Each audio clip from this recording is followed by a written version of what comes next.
The Seed from the Sepulchre by Clark Ashton Smith. Narrated by Matthew Schmitz.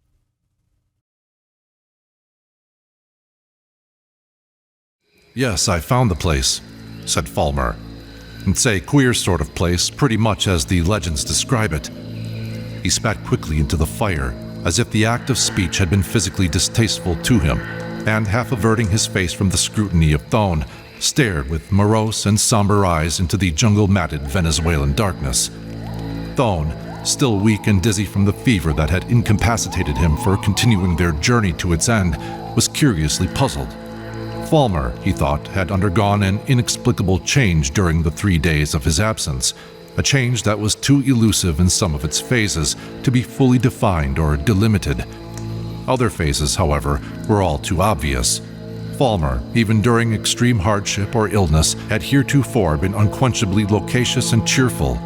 Now he seemed sullen, uncommunicative, as if preoccupied with far-off things of disagreeable import.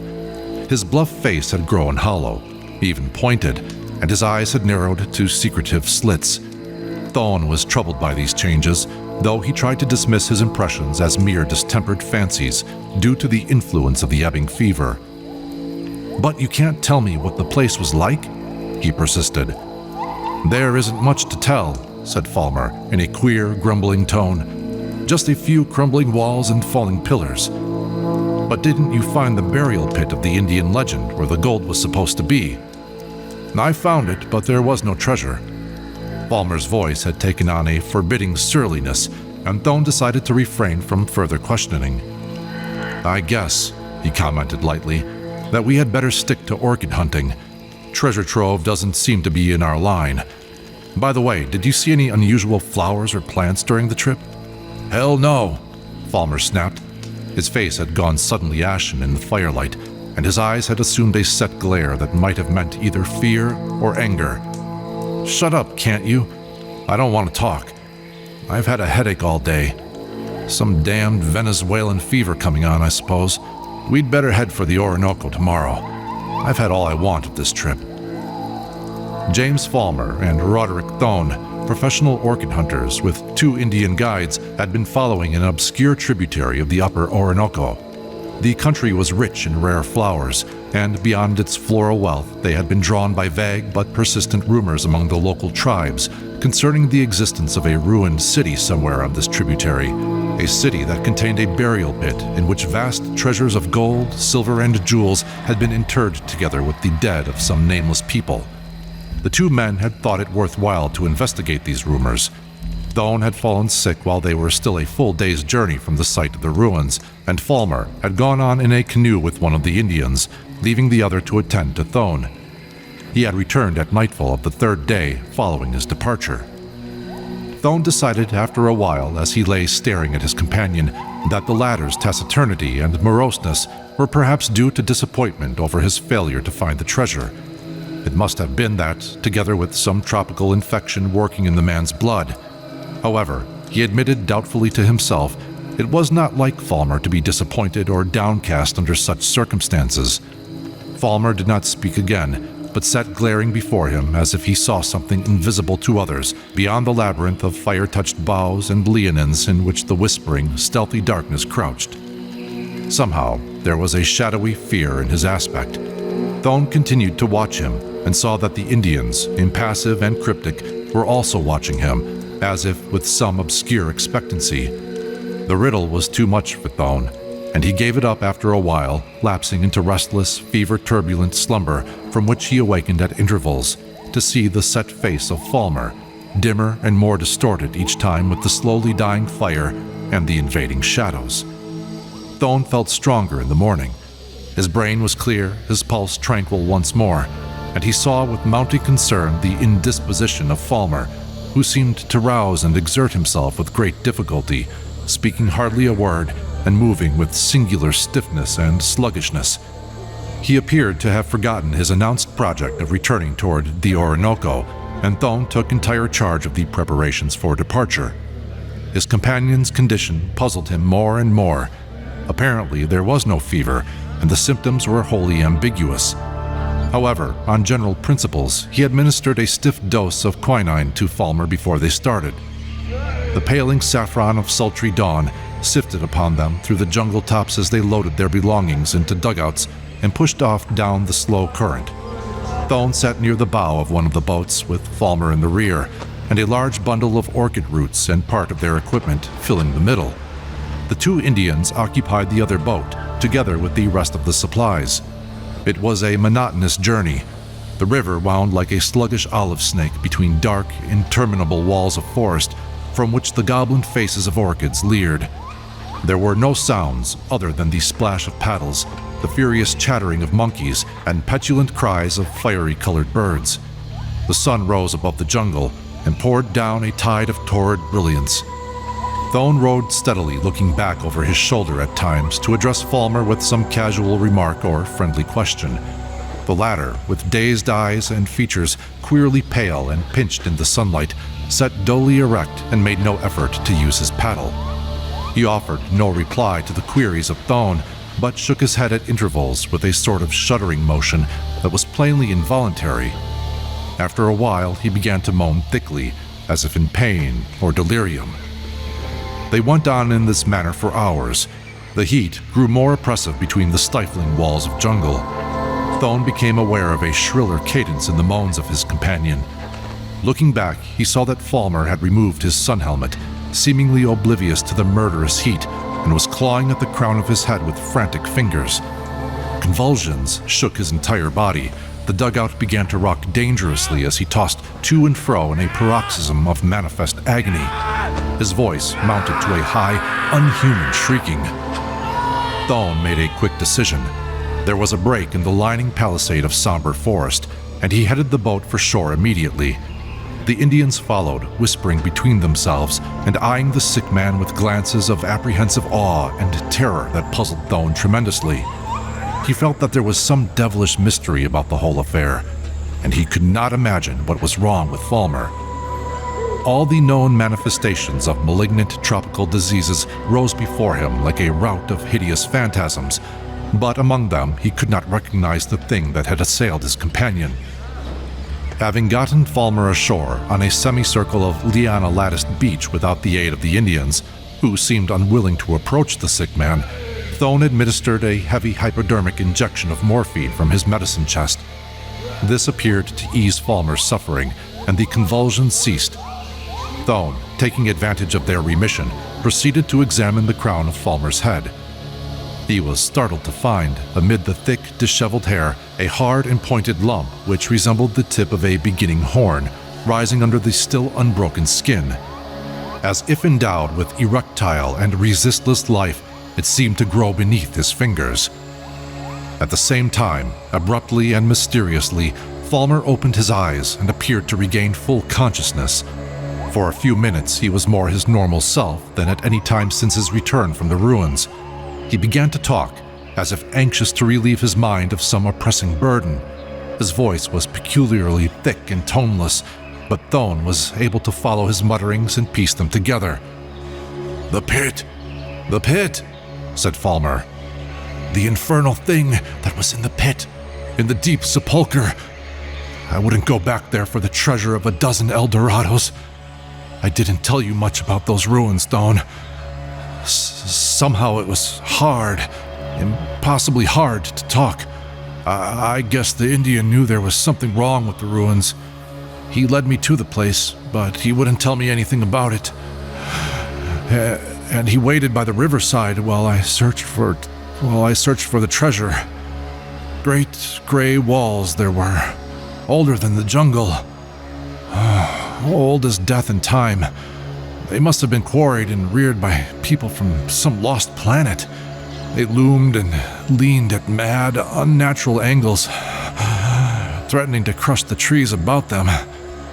And there were columns, too, thick, swollen columns of unholy form, whose abominable carvings the jungle had not wholly screened from view. There was no trouble finding that accursed burial pit. The pavement above had broken through quite recently, I think. A big tree had pried with its boa-like roots between the flagstones that were buried beneath centuries of mold.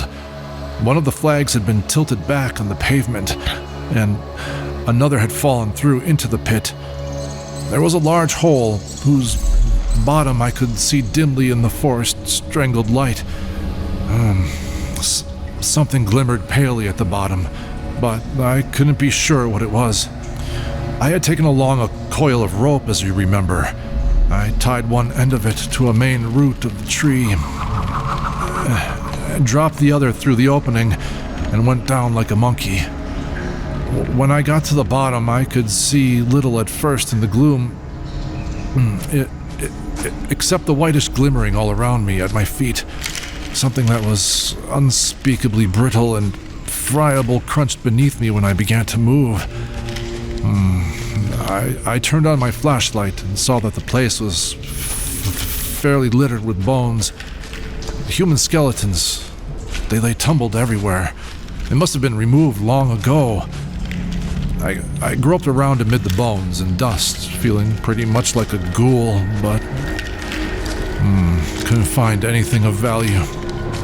Not even a bracelet or a finger ring on any of the skeletons. It wasn't until I thought of climbing out that I noticed the real horror.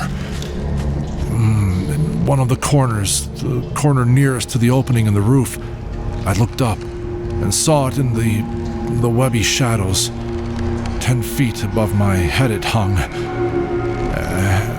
and I had almost touched it unknowingly when I descended the rope.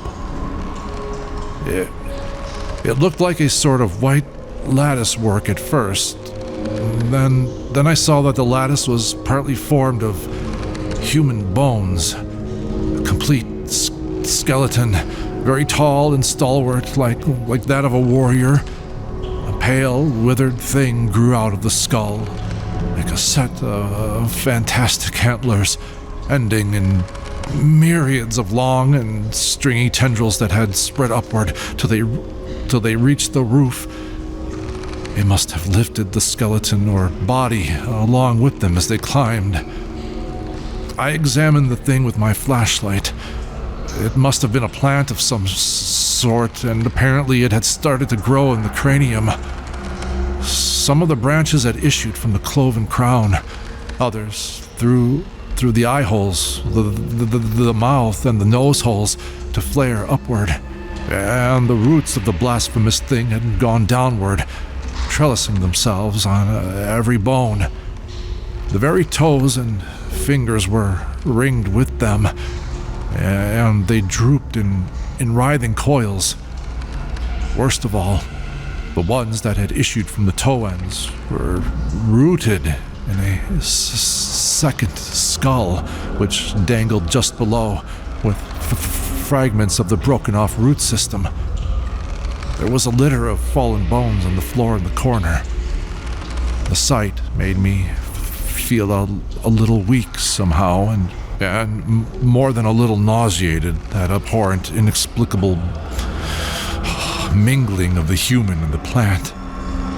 I started to climb the rope in a feverish hurry to get out, but the thing fascinated me in its abominable fashion, and I couldn't help pausing to study it a little more when I had climbed halfway. I leaned toward it too fast, I guess, and the rope began to sway, bringing my face lightly against the leprous, antler-shaped boughs above the skull. Something broke, possibly a sort of pod on one of the branches. I found my head enveloped in a cloud of pearl gray powder, very light, fine, and scentless. The stuff settled on my hair and got into my nose and my eyes, nearly choking and blinding me. I shook it off as well as I could. Then I climbed on and pulled myself through the opening. As if the effort of coherent narration had been too heavy a strain, Falmer lapsed into disconnected mumblings. The mysterious malady, whatever it was, returned upon him, and his delirious ramblings were mixed with groans of torture. But at moments, he regained a flash of coherence. My head, he muttered. There must be something in my brain. Something that grows and spreads. I tell you, I can feel it there. I haven't felt right at any time since I left the burial pit. My mind has been queer ever since. It must have been the spores of the ancient devil plant. The spores have taken root. The thing is splitting my skull, going down into my brain. A plant that springs out of a human cranium, as if from my flower pot.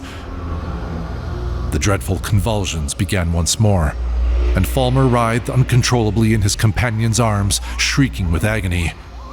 Thone, sick at heart and shocked by his sufferings, abandoned all effort to restrain him and took up the hypodermic.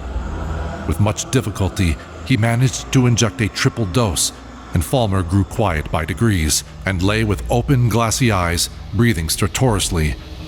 Thone, for the first time, perceived an odd protrusion of his eyeballs, which seemed about to start from their sockets, making it impossible for the lids to close, and lending the drawn features an expression of mad horror.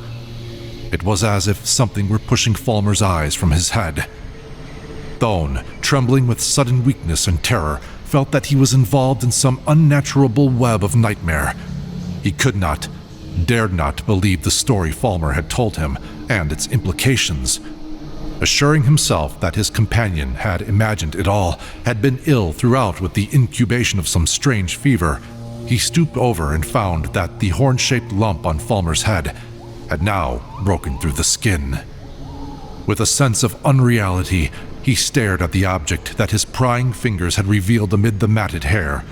It was unmistakably a plant bud of some sort, with involuted folds of pale green and bloody pink that seemed about to expand. The thing issued from above the central suture of the skull. A nausea swept upon Thone, and he recoiled from the lolling head and its baleful outgrowth, averting his gaze. His fever was returning. There was a woeful debility in all his limbs, and he heard the muttering voice of delirium through the quinine-induced ringing in his ears. His eyes blurred with a deathly and miasmal mist. He fought to subdue his illness and impotence. He must not give way to it wholly. He must go on with Falmer and the Indians and reach the nearest trading station many days away on the Orinoco, where Falmer could receive aid.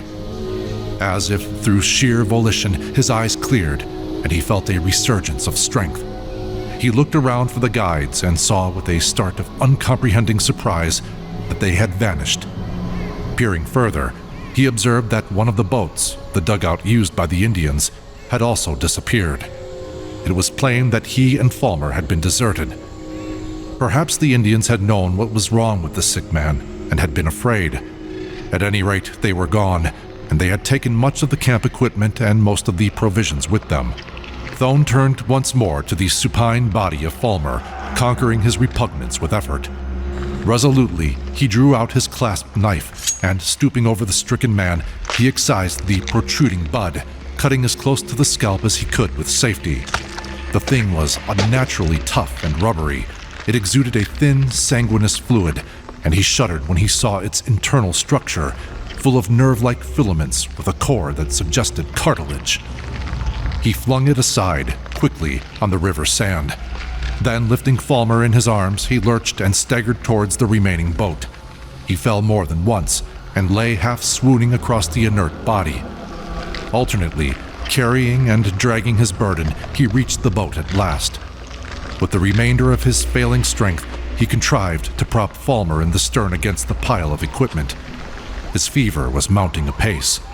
After much delay, with tedious, half-delirious exertions, he pushed off from the shore, till the fever mastered him wholly and the oar slipped from oblivious fingers.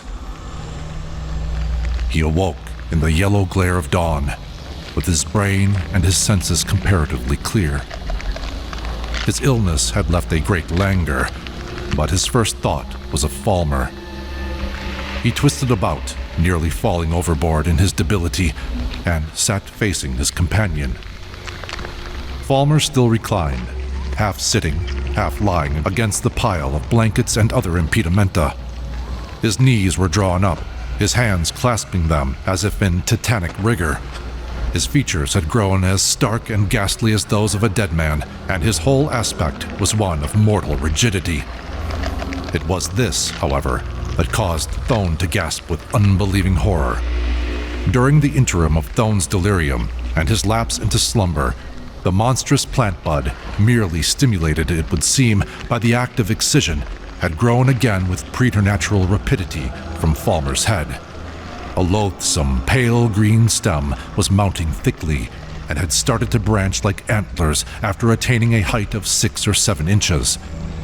More dreadful than this, if possible, similar growths had issued from the eyes, and their stems, climbing vertically across the forehead, had entirely displaced the eyeballs. Already, they were branching like the thing from the crown. The antlers were all tipped with pale vermilion. They appeared to quiver with repulsive animations, nodding rhythmically in the warm, windless air. From the mouth, another stem protruded, curling upward like a long and whitish tongue. It had not yet begun to bifurcate. Thone closed his eyes to shut away the shocking vision. Behind his lids, in a yellow dazzle of light, he still saw the cadaverous features, the climbing stems that quivered against the dawn like ghastly hydras of tomb-etiolated green. They seemed to be waving toward him, growing and lengthening as they waved. He opened his eyes again and fancied, with a start of new terror, that the antlers were actually taller than they had been a few moments previous. After that, he sat watching them in a sort of baleful hypnosis. The illusion of the plant's visible growth and freer movement, if it were illusion, increased upon him. Falmer, however, did not stir, and his parchment face appeared to shrivel and fall in, as if the roots of the growth were draining his blood, were devouring his very flesh in their insatiable and ghoulish hunger. Thone wrenched his eyes away and stared at the river shore. The stream had widened, and the current had grown more sluggish. He sought to recognize their location, looking vainly for some familiar landmark in the monotonous, dull green cliffs of jungle that lined the margin. He felt hopelessly lost and alienated. He seemed to be drifting on an unknown tide of madness and nightmare, accompanied by something more frightful than corruption itself. His mind began to wander with an odd inconsequence, coming back always in a sort of closed circle to the thing that was devouring Falmer. With a flash of scientific curiosity, he found himself wondering to what genus it belonged. It was neither fungus nor pitcher plant, nor anything that he had ever encountered or heard of in his explorations. It must have come, as Falmer had suggested, from an alien world. It was nothing that the Earth could conceivably have nourished. He felt with a comforting assurance that Falmer was dead. That, at least, was a mercy. But even as he shaped the thought, he heard a low, guttural moaning, and peering at Falmer in a horrible startlement, saw that his limbs and body were twitching slightly. The twitching increased and took on a rhythmic regularity, though at no time did it resemble the agonized and violent convulsions of the previous day. It was plainly automatic, like a sort of galvanism, and Thone saw that it was timed with the languorous and loathsome swaying of the plant. The effect on the watcher was insidiously mesmeric and somnolent, and once he caught himself beating the detestable rhythm with his foot. He tried to pull himself together, groping desperately for something to which his sanity could cling. Ineluctably, his illness returned. Fever, nausea, and revulsion, worse than the loathliness of death. But before he yielded to it utterly, he drew his loaded revolver from the holster and fired 6 times into Falmer's quivering body. He knew that he had not missed, but after the final bullet, Falmer still moaned and twitched in unison with the evil swaying of the plant, and Thone, sliding into delirium, heard still the ceaseless, automatic moaning. There was no time in the world of seething unreality and shoreless oblivion through which he drifted. When he came to himself again, He could not know if hours or weeks had elapsed, but he knew at once that the boat was no longer moving, and lifting himself dizzily, he saw that it had floated into shallow water and mud and was nosing the beach of a tiny, jungle-tufted isle in mid-river. The putrid odor of slime was about him like a stagnant pool, and he heard a strident humming of insects. It was either late morning or early afternoon, for the sun was high in the still heavens. Lianas were drooping above him from the island trees like uncoiled serpents, and epiphytic orchids, marked with ophidian mottlings, leaned toward him grotesquely from lowering boughs. Immense butterflies went past on sumptuously spotted wings. He sat up, feeling very giddy and lightheaded, and faced again the horror that accompanied him. The thing had grown incredibly. The 3 antlered stems mounting above Falmer's head had become gigantic and had put out masses of ropey feelers that tossed uneasily in the air as if searching for support or new provender. In the topmost antlers, a prodigious blossom had opened, a sort of fleshly disc, broad as a man's face and white as leprosy. Falmer's features had shrunken till the outlines of every bone were visible, as if beneath tightened paper.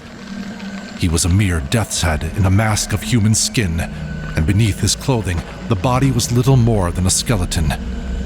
He was quite still now, except for the communicated quivering of the stems. The atrocious plant had sucked him dry, had eaten his vitals and his flesh. Thone wanted to hurl himself forward in a mad impulse to grapple with the growth, but a strange paralysis held him back. The plant was like a living and sentient thing, a thing that watched him, that dominated him with its unclean but superior will. And the huge blossom, as he stared, took on the dim, unnatural semblance of a face. It was somehow like the face of Falmer, but the lineaments were twisted all awry and were mingled with those of something wholly devilish and non-human. Thone could not move. He could not take his eyes from the blasphemous abnormality. By some miracle, his fever had left him and did not return. Instead, there came an eternity of frozen fright and madness in which he sat facing the mesmeric plant. It towered before him from the dry, dead shell that had been Falmer, its swollen, glutted stems and branches swaying gently, its huge flower leering perpetually upon him with its impious travesty of a human face. He thought that he heard a low, singing sound, ineffably sweet, but whether it emanated from the plant or was a mere hallucination of his overwrought senses, he could not know. The sluggish hours went by, and a grueling sun poured down its beams like molten lead from some titanic vessel of torture. His head swam with weakness and the fetor-laden heat, but he could not relax the rigor of his posture. There was no change in the nodding monstrosity, which seemed to have attained its full growth above the head of its victim.